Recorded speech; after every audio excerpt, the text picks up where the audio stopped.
Welcome to the Whole Athlete Podcast, where we focus on discussing topics to help you become a fat burner, optimize health, and improve performance in life and sports. Transform the whole you from the inside out with the holistic method. Let's dive in. Here's your host, Debbie Potts. Hey everybody, it's Debbie Potts, the host of the Whole Athlete Podcast, where we talk about different ways you can improve performance in triathlons, endurance sports, or just general daily life. And today we have Samuel Smith to talk about sleep, as sleep is a huge part of the holistic method element. So thank you, Samuel, for coming on today.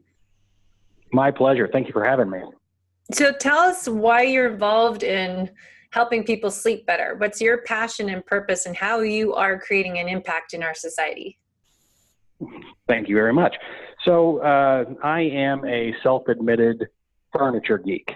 So I have been in the furniture industry for over 20 years, and for the last 10, I have been specializing in specifically mattresses. And I've done everything from the retail sales side up to design, and where I live, we are kind of in the center, the mecca of sleep technology.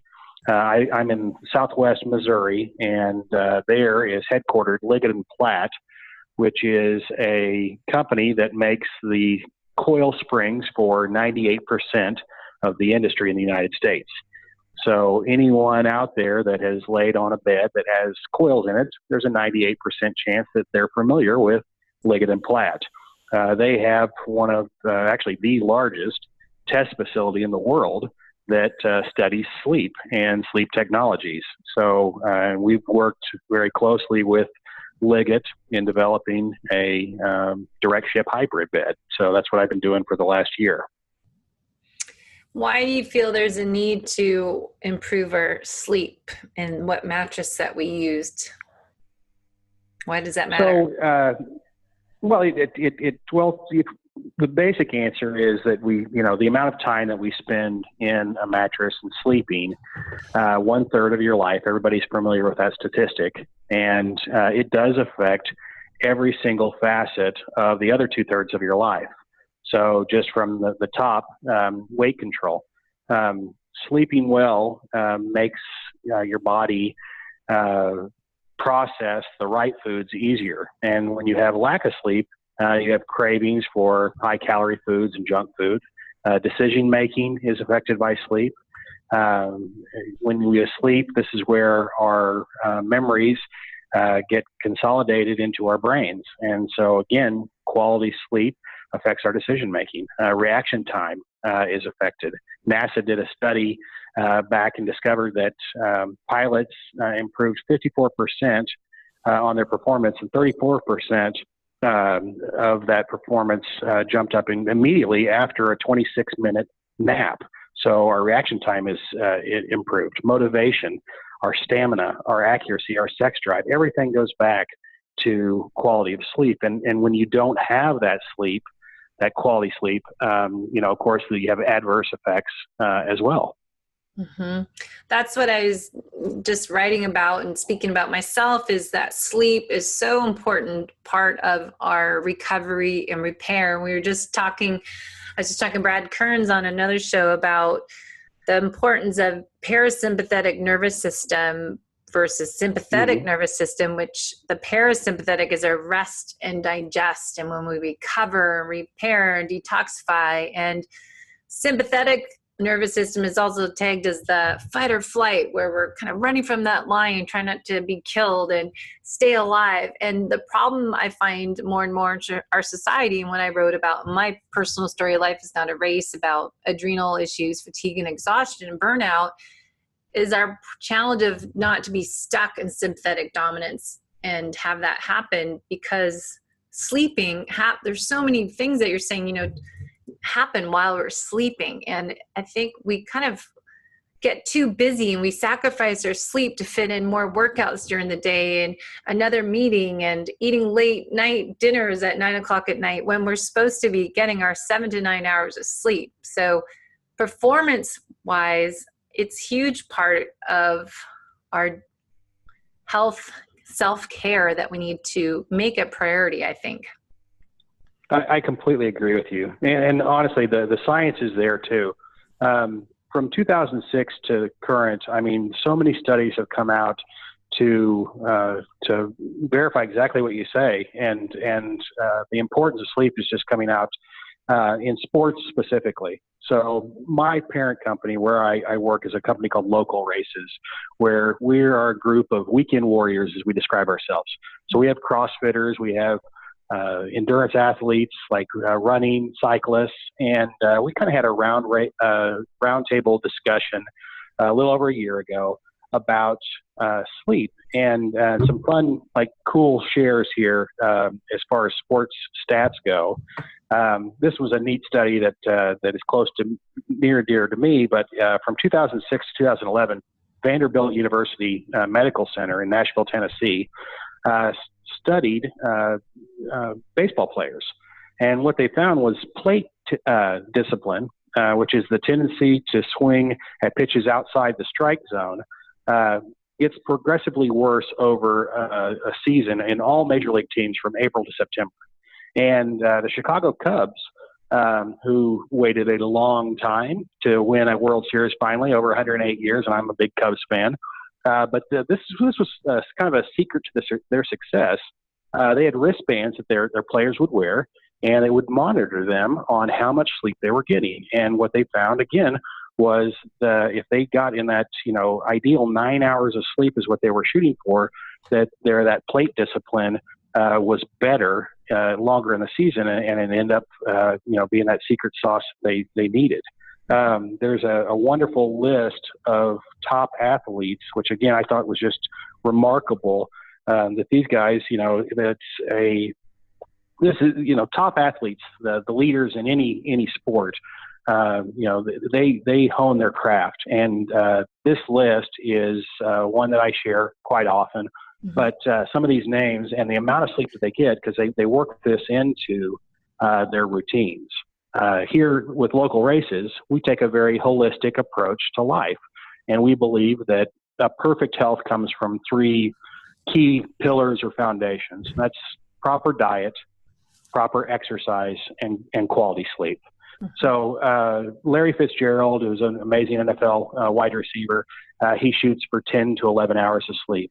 Usain Bolt, 8 to 10 hours, and multi gold winner Olympic sprinter. Michelle Wie, one of the top female PGA athletes, 10 hours a night. Rafael Nadal, 8 to 10 hours, and again, one of the greatest tennis players of all time. LeBron James, King LeBron, 12 hours per night is what he tries to get. Wow. Steve Nash, another NBA great, 10 hours. Kurt Busch, NASCAR fans out there, and again, one of the top drivers. Goes back to that accuracy and focus, 9 hours of sleep. And Roger Federer would be my last one, and he shoots for 11 to 12 hours of sleep per night. So again, all these guys, and they're the top in their fields, understand the importance and how quality sleep can affect all of those things that make them, just gives them that edge which you need in professional sports. Now, we can translate to anyone out there, no matter what you do. If you're a teacher, a firefighter, a salesperson, again, getting quality sleep is going to give you a competitive edge on whatever you're doing, and the science is there to back that. Well, I think we know sleep is important. People should know that by now, that you need your 7 to 9 plus hours, whatever works for your body, enough time to repair and recover and feel energized when you wake up. But I think a lot of times people say, okay, those are all professional athletes. I wish I could have a life, the professional athlete, that they can, triathletes, they go swim, bike, run, and then they have their massage, they have a nap in the day, they go do their evening session, and they recover that. But a regular person has their training schedule, plus a full-time job, plus a family, plus other activities that they have to do for their kids or themselves and commitments, and fit all that in a day. It's really hard for people to make enough time for sleeping. I have so many clients that have evening dinners and activities or board meetings and whatnot that, they still have to get up in the morning and train at 5:30 a.m. So what do? They end up having 5 hours of sleep, and they don't take that sleep part is a priority. So I think regular people, we have to sacrifice some of our social life or commit less to meetings and dinners during the week to get more sleep if you want to take your sleep seriously for improving your performance in your sport, or just to live healthy every day, not be grumpy. I think you nailed it. And again, you touched on a key fact there is, I mean, you got to prioritize this and got to make it part of a routine. So what I found is that, a lot of people will have, healthy schedules, and it takes commitment to do anything healthy. Diet takes discipline and focus to commit to eating better. Exercise, same thing. It's a lot of effort to get out there and actually put the work into exercise. Quality sleep is something that can be done honestly with just some really simple life hacks that I use personally. And my life is just as hectic as anybody's. But one thing that I do that some people find unusual is I don't just use an alarm to wake up in the morning, but I also use an alarm to go to bed. So everybody has smartphones, and they're amazing, and they can, you can tap into anything you want to know right there at your fingertips. But they also have these wonderful things called an alarm or a calendar, and so every night I commit to going to bed at the same time. And really, that setting up that schedule, setting yourself up for success on quality sleep is insanely important. And that's going to bed at the same time, getting up at the same time, whenever possible. And I completely agree with you. Life happens, and especially for the parents out there, you never know, what life's going to throw you when you have kids. If somebody gets sick, or sports schedules or whatever runs into it, there's a myriad of things that can interrupt that. But committing to a schedule and understanding, what a good sleep atmosphere looks like. Mm-hmm. And what I mean by that is, the room needs to be set up for sleep. So I'm not a fan at all of having electronics in the bedroom. Yes. Televisions, they take away from intimacy. They also, that light from the television or that screen on your phone is telling your brain that it's daylight, that bright light, and we are wired, our lizard brains are wired to go to bed when the sun is down. And so that false light is going to interfere with that. Temperature is wildly important. And this is a great debate that I have with my wife. She is very comfortable in warmer climates. I sleep warm, and I've given her tons of sleep science on this and studies that show that perfect sleep conditions are, the room is cool. It's closer to 70 degrees, not 85, the way she likes it. But so the she likes her room at 85 when she's sleeping. Oh, if she had her way, absolutely. Yeah, she's.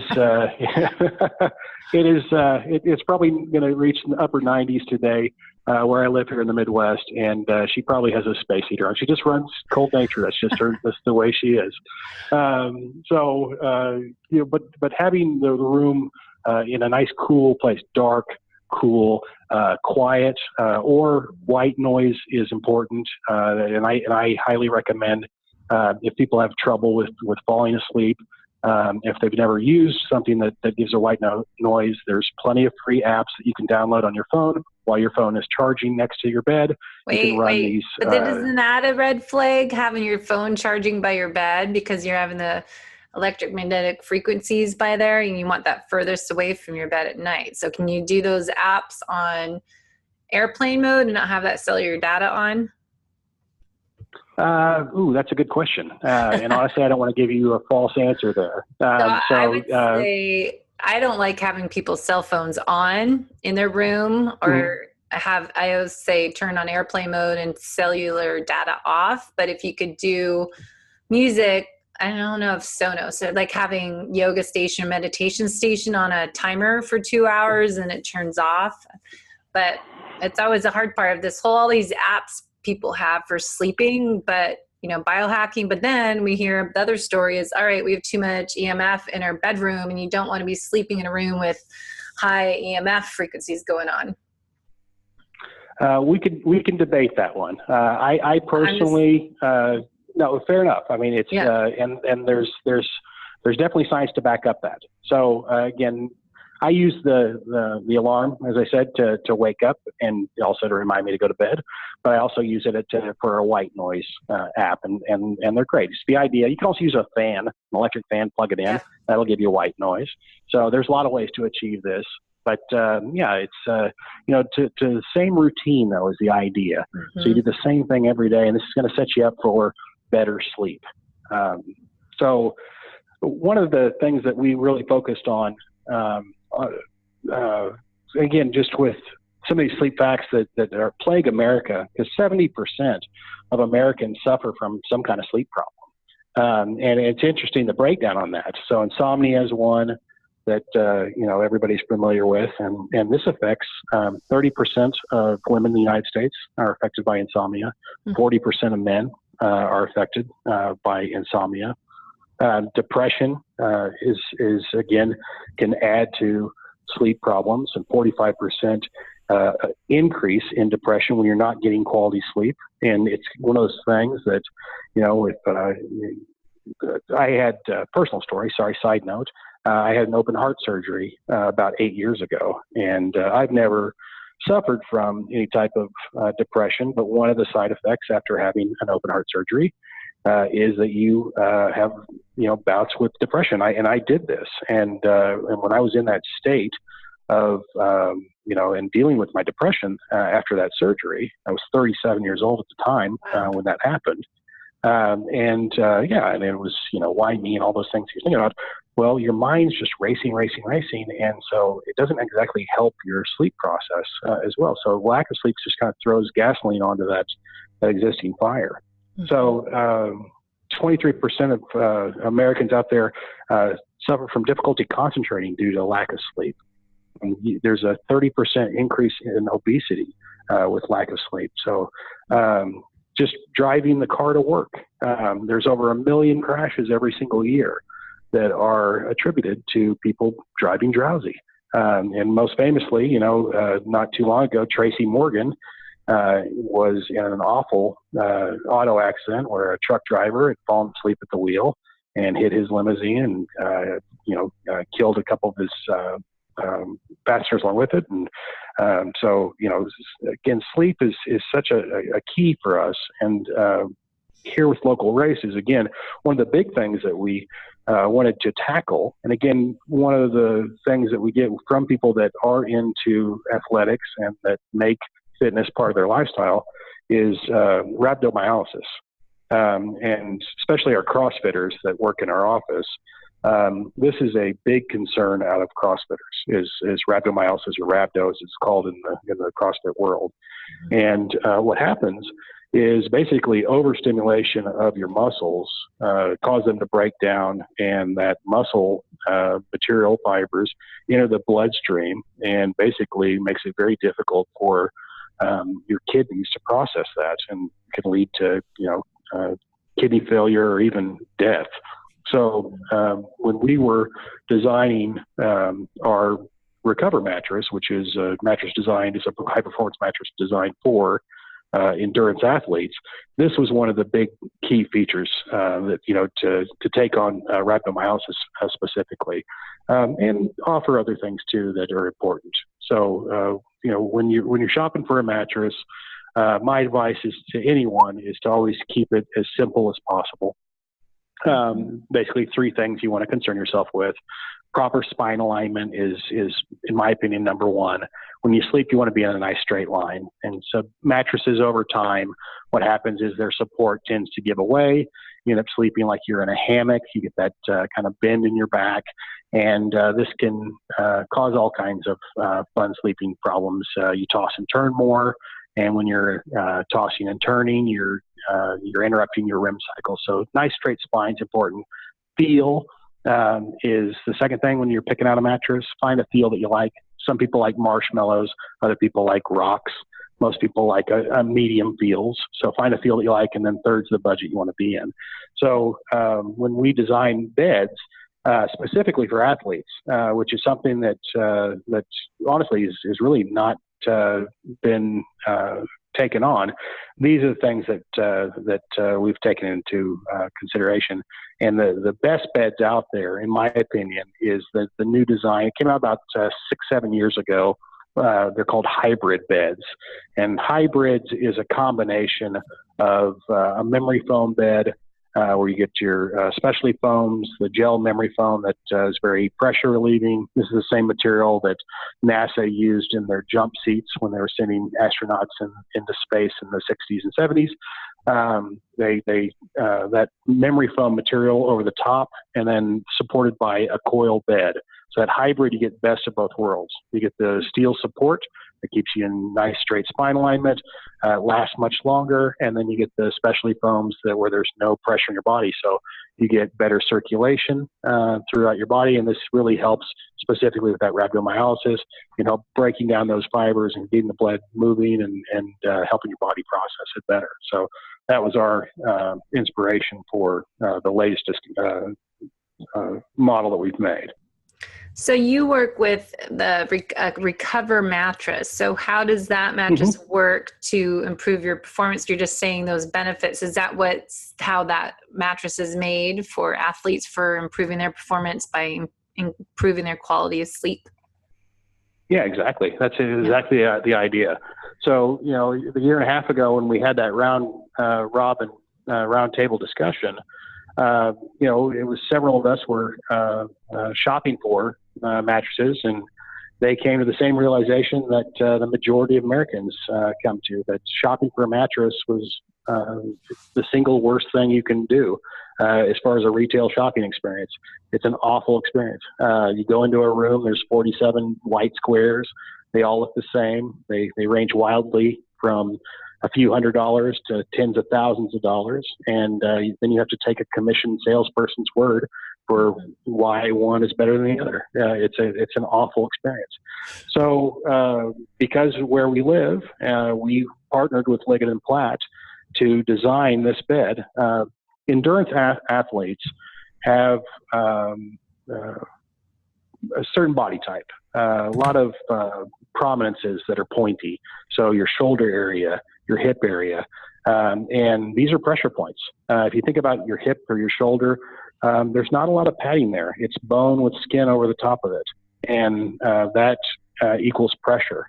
So on a traditional bed, like if you'd go to any hotel or motel across the United States, most of them use a traditional coil, a tied coil called a Bonnell or a Luraflex coil. And what you have with those steel coils is pressure on your body. So the average person, you or I, in an 8-hour sleep cycle, we would toss and turn 40 to 60 times in that 8-hour sleep cycle. So when the memory foam beds came out, one of the things that I was fascinated by was the sleep studies that they were testing. Same sleep cycle on a memory foam bed, you would toss and turn 4 to 6 times. So it's just amazing. One of the drawbacks to the all foam beds is that air does not flow through them very easily. So what happens is, and a lot of the athletes tend to sleep a little warmer. They get better blood circulation is why. And that hot sleeping, again, can interrupt sleep. So we decided to go with the hybrid design. And again, what you find is the best of both worlds. Get wonderful airflow through the coil, better support. They last so much longer.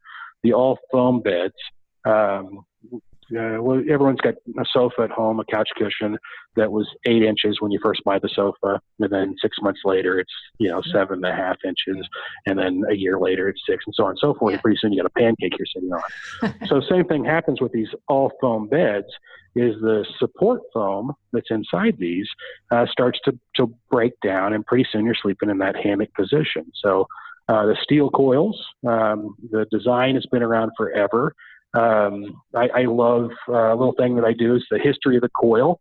So the original beds, if you go back 150 years ago, and people were sleeping in basically wooden frames that had a series of ropes that crisscrossed across the bed. And have you ever heard the saying, sleep tight? Yeah. Don't let the bed bugs bite. Yeah. Yes. So I never knew what that meant until I took a field trip with my son to Kansas City. They dug up a steamboat that was going up the Missouri River and hit a log and sank, and got completely covered up, and it was basically like a Walmart that was covered in mud for 120 years. And they uncovered this. It's a neat museum. But one of the things they found was one of these old beds. And this is where I learned this. But Sleep Tight, there was a bed key to a series of gears, and you would turn that, and it would click, click, click, and tighten those ropes up. And that's what would hold up the bag of whatever you were sleeping in, whether that was leaves or down or horsehair or whatever they used to stuff to make a mattress. So, do they have bed bugs too? Because then the rest of the song, "Sleep Tight" or something. Don't let the bed bugs bite. Yeah. Yes, unfortunately, bed bugs existed then, and they still exist today. Sleep tight. In the 1820s or so, a couple of cowboys in Sealy, Texas, saw a buggy going down Main Street, and the coils, the springs that held that seat up, they got together and they said, "I've got a good idea," and they really did. They took those coils and they tied them together, and they invented the Bonnell coil. And this technology is still used in about 75% of the beds in the world. That lower end bed still uses a Bonnell coil. It's amazing. Fast forward in time to World War II era, and a English company, a guy named Smith, invented the pocketed coil. And the pocketed coil was take a coil, wrap it in fabric, and then you sew those fabrics together. And you might remember a commercial where Simmons had to put a patent on this in the United States. And for the last 80 years, they were the only people that could sell this design. The commercial, the famous commercial that if you're my age, you probably remember, they took a bowling ball and they dropped the bowling ball on the edge of the beds, and the bowling pins magically stood up on the other side. And that was 80 years worth of technology ago. So we fast forward again in time to about 25 years ago, and a couple of Swedish scientists got together, and they took that NASA technology, the foam that they had in the jump seats, and they came out with Tempur-Pedic. And then the commercial for that was great. They had a woman that was, stamping on the bed, and the glass of wine didn't move. And Jim Carrey reenacted that in the movie Yes Man. And so again, the next step of evolution in bedding came about 7 years ago with the hybrid bed. And what they did with that is they took that pocketed coil, and then they combine that with the foam, the top of the foam beds, to make a new technology. And that's really the progression, and that's really the design right now. It's the best of all worlds, but it always just blows my mind to me, the fact that bed technology, this technology, that's 150 years old, is, still used today. And again, it's one of those things that, they don't take very big leaps forward. It wasn't until the last 7 years that people are really starting to get into this. And a lot of this goes back to these, this sleep science that comes, that coming out today. There's so many different studies of the effect. And again, that's how we decided to go with hybrid. It truly is the best of all worlds. 150 years worth of technology basically rolled into one. So we are so much to talk about, because there's sleep and sport performance and other topics. So I will add in some notes, some great slides you shared with me on the importance of sleep and how to get more sleep. Yes. And then what's your links? People can learn more about sleep and recovery in the athlete's performance. There are several different links, and I tell you what, I will share those with you. I'll send those over so you guys you can post those.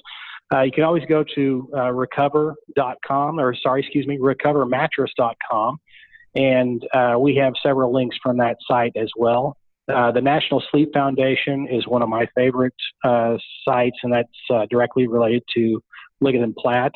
And you could type in anything that you want to learn in their search bar, and they will lead you back to a sleep study. The National Sleep Foundation has a wonderful website. So, and again, as far as how this ties into everyone's life, but if you take that simple, holistic approach, where it's exercise, nutrition, and sleep is just as important as the other two. 33% of perfect health comes from sleep. So just educate yourself on getting a good sleep routine, and invest a little bit into what you're sleeping on, because again, you spend a third of your life there. So I've had this conversation a million times if I've had it once. Where some of these beds out there are ridiculous. You can spend $100,000 on a mattress if you wanted to, which is obscene. You can get quality sleep on a bed for under $1,000 if you just focus on make sure that it has a good coil count, making sure that it is again good weights, all that. But as far as the foam weights is what I was talking about there. But just prioritize yourself, invest in yourself. So people will spend on average, anywhere between $10,000 and $50,000 on a car. And I would ask people, how often do you spend in the car? A lot. I spend, 2-3 hours a day in my car. That's a lot of time in a car. So I get it. Well, you spend minimum, you should be spending 8 in your mattress. So invest in yourself. You're worth it. And you'll get the benefits for it on the back end. And people can listen to our other episodes about sleep and how to kind of biohack your sleep before you go to bed. Because a lot of quality sleep is the mattress you're sleeping on, and then what you're eating and doing before bed that will help you have a good quality night's sleep. So we'll put some links into the show notes today and how to look at more information about sleep and the Recover mattress, and ways you can slow down and reset before you can go to bed, getting those blue blocking glasses, like you're saying, colder room, having a dark room, and all these different tips you can do to improve your sleep. But really, you want to wake up feeling energized and ready to go, and you're happy, and wake up energized for that workout that you have scheduled or your work day, and being positive. So I think sleep is a priority for me, and that's why I wanted to bring you on the show today to talk about the importance of sleep and how a good quality mattress does make a difference. So, it's a good investment in your performance and your health. As you said, we spend all this money on cars, and triathletes spend so much on their bike and equipment that they don't realize they need to spend good investment in the mattress, what they're sleeping on 8-10 hours a night. So thank you for sharing that information. My pleasure, Debbie. It was fun. I enjoyed it. And I'm happy to help. Great. Thank you. And everyone stay tuned to the show notes attached to this podcast. And you can go to get more information on thewholeathletepodcast.com, as well as Facebook, the Whole Athlete Podcast page, and Instagram is where you will find me more often every day, and our YouTube channel. So thank you so much. And let us know if you have any questions. And if you want more information on sleep, let us know. Thanks for listening to the Whole Athlete Podcast. If you have any questions, feedback, or topic suggestions, let us know on Facebook or at wholeathletepodcast.com. You can help us continue and grow by leaving a review on iTunes. Thanks again, and see you next time.